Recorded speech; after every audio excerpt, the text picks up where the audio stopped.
Assalamualaikum warahmatullahi wabarakatuh. Selamat siang. Kami kelompok 2 ingin mempresentasikan hasil diskusi kami pada mata kuliah Statistik Bisnis yang diampu oleh Ibu Dwi Sartika Simatupang, ST MTI. Kelompok kami terdiri dari 5 anggota yang saling bekerja sama dalam memenuhi tugas ini. Sebelum kami masuk pembahasan lebih lanjut, izinkan kami memperkenalkan diri terlebih dahulu. Yang pertama, saya sendiri, Muhammad Fajri Permana Haryanto dengan NIM 202208011439. Selanjutnya, Aldian Alifen dengan NIM 202208011015. Selanjutnya lagi, Maulana Rangga Arosyid dengan NIM 202208011234. Selanjutnya lagi, Alfian Totonapo Mendropa dengan NIM 202208011045. Dan yang terakhir, Nur Muhammad Padilla dengan NIM 2022080114. Di sini kami akan mempresentasikan hasil diskusi kelompok 2 kami tentang analisis produktivitas jenis padi dan petak sawah menggunakan uji ANOVA 2 arah tanpa interaksi berdasarkan studi kasus pengujian 4 jenis padi pada 5 petak sawah. ANOVA 2 arah. Uji ANOVA 2 arah ini melakukan pengujian dengan tidak hanya melihat pengaruh dari satu faktor saja, namun juga dengan memperhitungkan faktor blok. Uji ini dilakukan untuk melihat pengaruh dari blok terhadap perbedaan rata-rata. Teknik analisis dengan menggunakan 2 blok akan dapat mengurangi kombinasi kesalahan. Tujuan utama uji ANOVA dengan menggunakan 2 faktor sebenarnya adalah untuk melihat pengaruh dari blok terhadap hasil.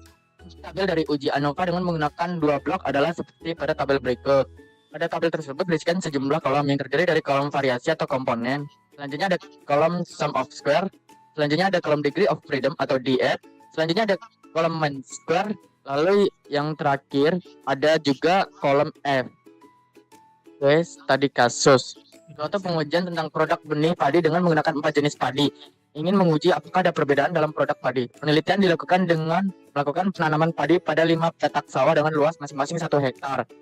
Selain ingin mengetahui produk jenis padi, penelitian ini juga ingin mengetahui apakah ada perbedaan dalam produk masing-masing petak sawah. Hasil pengukuran produk tersebut ditunjukkan pada tabel berikut. Berisikan ada 4 buah kolom yang masing-masing kolomnya adalah jenis-jenis padi. Kolom pertama itu berisikan padi IR, lalu kolom kedua berisikan jenis padi entik, lalu kolom ketiga berisikan padi jenis padi atomita, dan yang kolom terakhir atau kolom keempat itu berisikan jenis padi raja lele.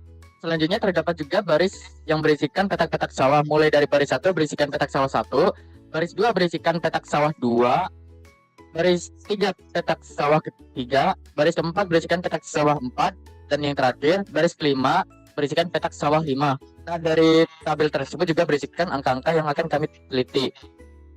Oke, baik, selanjutnya menentukan hipotesis. Yang pertama, hipotesis untuk faktor jenis padi. H0 yaitu untuk menentukan H0 yaitu dengan rumus mu IR sama dengan mu mentik sama dengan mu atomita sama dengan mu raja lele. Untuk mencari H alternatif digunakan dari kebalikannya setidaknya ada satu mu yang berbeda. Maksudnya dari hipotesis 0 adalah tidak ada perbedaan rata-rata produktivitas di antara jenis-jenis padi. Lalu untuk hipotesis alternatifnya yaitu sebaliknya. Ada setidaknya satu pasangan jenis padi yang memiliki rata-rata produktivitas berbeda. Lalu untuk menentukan hipotesis untuk faktor petak sawah, masih sama dengan menentukan faktor hipotesis jenis padi, yaitu H0-nya sama dengan mu petak 1, sama dengan mu petak 2, sama dengan mu petak 3, sama dengan mu petak 4, sama dengan mu petak 5. Untuk mencari hal alternatifnya, setidaknya ada satu mu yang berbeda. Sama seperti di atas. Hipotesis 0-nya tidak ada perbedaan rata-rata produktivitas di antara petak sawah. Lalu untuk hal alternatifnya ada setidaknya satu pasangan petak sawah yang memiliki rata-rata produktivitas berbeda. Lalu tentukan tingkat signifikansi atau alfa. Alfa adalah tingkat signifikansi yang digunakan sebagai batas pengambilan keputusan dalam pengujian hipotesis. Dalam penelitian ini alfa ditetapkan sebesar 5%, 0,05, yang berarti probabilitas kesalahan tipe 1 yaitu menolak H0 pada H0 benar adalah 5%. Dengan kata lain, terdapat toleransi sebesar 5% untuk salah mendeteksi perbedaan yang sebenarnya tidak ada. Keputusan pengujian hipotesis diambil berdasarkan perbandingan antara p-value dengan alpha. Jika p-value lebih kecil dari alpha, maka HO ditolak. Jika p-value lebih besar atau sama dengan alpha, maka gagal menolak HO. Selanjutnya kita punya data awal.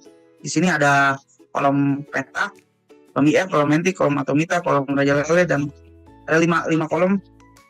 Ada 5 kolom dan 5 baris.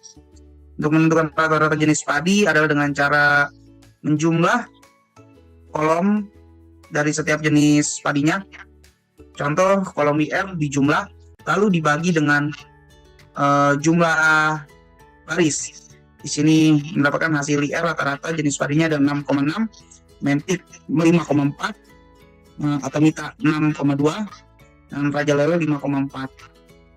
Selanjutnya mencari rata-rata petak sawah sama dengan rumus yang tadi, namun kebalikannya, yaitu jumlah baris dibagi jumlah kolom. Maka rata-rata petak sawah didapatkan untuk di petak 1 5,75, petak 2 5,75, petak 3 6,25, petak 4 6, dan petak 5 5,75. Dengan rata-rata totalnya 5,9. Langkah selanjutnya yaitu kita melakukan perhitungan total sum of square atau EST dengan rumus perhitungan matematis seperti berikut, yaitu sigma dalam kurung XIJ dikurangi X bar pangkat 2. Dari rumus tersebut, agar mempermudah dalam melakukan perhitungannya, kita membagi perhitungan itu menjadi beberapa baris, yaitu ada 5 baris. Nah, untuk baris pertama, angka 6 ini didapat dari baris pertama, kolom pertama, dikurangi rata-rata total yang sudah didapat sebelumnya, kemudian dipangkatkan 2 sehingga memperoleh hasil 0,01. Selanjutnya 5 ini dari baris pertama kolom kedua dikurangi rata-rata total pangkat 2 sehingga memperoleh hasil 0,81. Selanjutnya 6 itu baris pertama kolom ketiga dikurangi rata-rata total kemudian dipangkatkan 2 sehingga memperoleh 0,01. Selanjutnya 6 ini diperoleh dari baris pertama kolom keempat dikurangi rata-rata total kemudian dikuadratkan 2 sehingga memperoleh hasil 0,01, sehingga baris pertama bila kita jumlahkan memperoleh hasil 0,84. Begitupun rumus untuk baris selanjutnya. Baris kedua memperoleh hasil 2,84, baris ketiga memperoleh hasil 3,24, baris keempat memperoleh hasil 2,04, dan baris kelima memperoleh hasil 2,84. Kemudian dari kelima baris tersebut kita jumlahkan, hasilnya mendapatkan 9,8 untuk total sum of square-nya. Nah, langkah selanjutnya yaitu kita menghitung sum of square untuk faktor jenis padi atau ES kolom dengan rumus matematis seperti berikut. Nah, maksud dari rumus matematis ini itu kita melakukan perhitungan rata-rata kolom yang sudah didapati sebelumnya, kemudian dikurangi rata-rata total, kemudian dipangkatkan 2. Nah, seperti berikut. Nah, 6,6 ini dari rata-rata kolom pertama dikurangi rata-rata total, kemudian dipangkatkan 2, sehingga kolom pertama, kolom IR itu mendapatkan hasil 0,49, kolom mentik memperoleh hasil 0,25, kolom atomita memperoleh hasil 0,09, dan kolom yang terakhir yaitu kolom keempat memperoleh hasil 0,25 atau kolom rajalele memperoleh hasil 0,25. Nah, dari kelima kolom tersebut kita jumlahkan sehingga didapat hasil 1,08, kemudian kita kalikan 5. 5 itu adalah jumlah barisnya dalam dataset kita. Jadi 5 dikali 1,08 sehingga memperoleh hasil untuk SS kolom adalah 5,4. Nah, selanjutnya kita melakukan perhitungan sum of square untuk faktor petak sawah atau S baris. Rumusnya masih sama seperti rumus sebelumnya, cuman di sini kita menghitung dari rata-rata baris. Jadi rata-rata baris dikurangi rata-rata total dipangkatkan 2 sehingga baris pertama atau petak pertama itu memperoleh hasil 0,0225, baris kedua memperoleh hasil yang sama yaitu 0,0225, baris ketiga memperoleh hasil 0,1225, baris keempat memperoleh hasil 0,01 dan baris kelima memperoleh hasil 0,0225. Nah, dari kelima baris tersebut kita jumlahkan memperoleh hasil ini 0,2, kemudian kita kalikan dengan 4. 4 adalah jumlah kolom dalam dataset kita. Jadi 4 dikali 0,2 sama dengan 0,8 untuk SS baris atau SS petak sawah. Nah, selanjutnya kita akan menghitung error sum of square atau SS error dengan rumus seperti berikut, yaitu SS total dikurangi dalam kurung kolom ditambahkan baris SS-nya ya. Jadi SS total itu 9,8, kemudian SS kolom ditambah baris itu 5,4 ditambah 0,8 sama dengan 6,2, jadi 9,8 dikurangi 6,2 sama dengan 3,6 untuk SS errornya. Lalu selanjutnya menghitung nilai degree of freedom. Untuk menghitung nilai degree of freedom untuk total, dihitung menggunakan jumlah data yang ada lalu dikurangi dengan 1. Jumlah yang data yang ada yaitu 20, maka 20 dikurangi dengan 1 yaitu 19. Lalu selanjutnya degree of freedom untuk kolomnya. Untuk menghitung nilai degree of freedom kolom, dihitung menggunakan jumlah kolom yang ada pada data lalu dikurangi dengan 1, maka 4 dikurang 1 yaitu 3. Lalu untuk menghitung nilai degree of freedom untuk barisnya, dihitung menggunakan jumlah baris yang ada pada data lalu dikurangi dengan 1, maka 5 dikurangi dengan 1 sama dengan 4. Lalu selanjutnya menghitung nilai degree of freedom untuk error. Untuk menghitung nilai degree of freedom untuk error ini digunakan atau dihitung dengan degree of freedom kolom lalu dikali dengan degree of freedom baris, maka 3 dikali dengan 4 yaitu 12. Lalu selanjutnya menghitung nilai mean square. Untuk menghitung nilai mean square untuk kolom, di sini dihitung menggunakan sum square kolom per atau dibagi dengan degree of freedom kolom. Untuk nilai sum square kolomnya tadi yang telah dihitung yaitu didapat nilai 5,4. Untuk nilai degree of freedom untuk kolomnya didapat nilai 3, maka 5,4 dibagi dengan 3 sama dengan 1,8. Lalu selanjutnya menghitung nilai mean square baris. Untuk menghitung nilai mean square baris di sini digunakan sum square baris dibagi dengan degree of freedom baris. Untuk nilai sum square baris yang telah dihitung didapat nilai 0,8. Lalu untuk nilai degree of freedomnya, nilai degree of freedom untuk barisnya yaitu 4, maka 0,8 dibagi dengan 4 sama dengan 0,2. Lalu selanjutnya menghitung nilai mean square error. Untuk nilai mean square error dihitung menggunakan atau dihitung dengan sum square error lalu dibagi dengan degree of freedom error.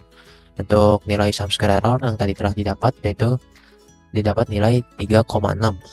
Lalu untuk nilai degree of freedom errornya didapat nilai 12, maka 3,6 dibagi 12 sama dengan 0,3. Lalu selanjutnya menghitung nilai F statistik atau F hitung untuk kedua faktor. Nilai F hitung untuk jenis padi atau kolom dihitung dengan mean square kolom dibagi dengan mean square error. Untuk nilai mean square kolom yang tadi telah dihitung didapat nilai 1,8, dan untuk nilai mean square errornya didapat nilai 0,3, maka 1,8 dibagi dengan 0,3 sama dengan 6. Lalu untuk nilai F hitung untuk petak sawah atau untuk barisnya hitung menggunakan mean square baris lalu dibagi dengan mean square error. Untuk nilai mean square baris yang tadi telah dihitung didapat nilai 0,2, maka 0,2 dibagi dengan 0,3 sama dengan 0,67. Lalu selanjutnya mencari nilai kritis F. Tadi telah diperoleh untuk F kolomnya. Untuk degree of freedom untuk kolomnya didapat nilai 3, dan untuk degree of freedom errornya didapat nilai 12. Maka dari data ini atau dari degree of freedom kedua ini bisa kita cari dalam tabel distribusi untuk probabilitas 0,05 dalam kolom 4, dalam kolom 3 dan baris 12 didapat nilai 3,49 untuk nilai F tabel kolom. Lalu untuk nilai F table baris tadi telah dihitung degree of freedom yang didapat untuk barisnya yaitu 4. Maka bisa dilihat di sini untuk kolom 4 dan baris 12 didapat nilai 3,26. Maka diperoleh untuk kedua nilai F-table-nya, untuk F-table kolom didapat nilai 3,49 dan untuk nilai F-table baris didapat 3,26. Setelah dilakukan proses perhitungan untuk F statistik atau F hitung dan juga pencarian nilai kritis, di sini selanjutnya ada grafik penolakan untuk kedua faktor. Dan yang pertama, di sini ada grafik penolakan untuk hipotesis jenis padi. Untuk F kritisnya 3,49 dan digambarkan dengan garis putus berwarna merah. Kemudian F hitungnya 6 digambarkan dengan garis putus berwarna hijau. Dan untuk area penolakan H0 atau area kritisnya digambarkan dengan arsiran berwarna merah. Dan untuk kasus yang jenis padi ini, F hitungnya berada di daerah kritis. Dan selanjutnya, untuk grafik penolakan hipotesis untuk petak sawah, F kritisnya berada di 3,26 dan F hitungnya berada di 0,667. Dan berbeda dari yang jenis padi sebelumnya, untuk yang faktor petak sawah ini, F hitungnya berada di luar daerah kritis atau area kritis. Oke, selanjutnya di sini ada tabel ANOVA. Di dalam tabel ANOVA sendiri terdapat beberapa kolom, diantaranya adalah source of variation, sum of square atau SS, degree of freedom, mean square atau MS, F hitung atau F statistik, P value, F rate. Dan untuk yang kolom atau sebelum kita dinotasikan sebagai faktor jenis padi, untuk sum of square-nya adalah 5,4, degree of freedom-nya adalah 3, mean square-nya adalah 1,8, F hitungnya adalah 0,667, dan P value-nya adalah 0,627, dan yang terakhir F rate-nya adalah 3,26. Selanjutnya ada baris, yang dimana baris ini dinotasikan sebagai faktor petak sawah. Dia memiliki sum of square yaitu 0,8, degree of freedom-nya 4, mean square-nya adalah 0,2, F hitungnya adalah 6, P value-nya 0,009, dan F rate-nya adalah 3,50. Dan untuk totalnya sendiri, sum of square di sini berjumlah 9,8 dan degree of freedom berjumlah 19. Selanjutnya di sini ada penarikan kesimpulan untuk kedua buah faktor. Yang pertama ada untuk faktor jenis padi. Di sini dari hasil perhitungan menunjukkan bahwa nilai F hitung untuk faktor jenis padi bernilai 6, yang dimana lebih besar daripada F table yang telah dicari sebelumnya, yaitu berjumlah 3,49. Dan nilai P-nya di sini berjumlah 0,009, yang dimana lebih kecil daripada alfa atau tingkat signifikan yang kita pakai, yaitu 0,05. Yang berarti di sini untuk yang faktor jenis padi, dia menolak hipotesis 0 atau K0, sehingga ada perbedaan signifikan dalam produktivitas antara jenis padi. Lanjut, untuk kesimpulannya faktor petak sawah, dari hasil perhitungan menunjukkan bahwa nilai F hitung bernilai 0,667, yang dimana lebih kecil daripada F table yang ditemukan yaitu 3,26, dan nilai P 0,627 lebih besar daripada alfa yang kita pakai yaitu 0,05. Yang berarti di sini untuk yang faktor petak sawah, dia gagal menolak hipotesis 0 atau K0, sehingga tidak ada perbedaan signifikan dalam produktivitas antara petak sawah. Cukup sekian presentasi dari kelompok kami ini. Terima kasih bagi yang menonton sampai akhir video. Mohon maaf jika ada kesalahan atau kekurangan dalam penyampaian materi.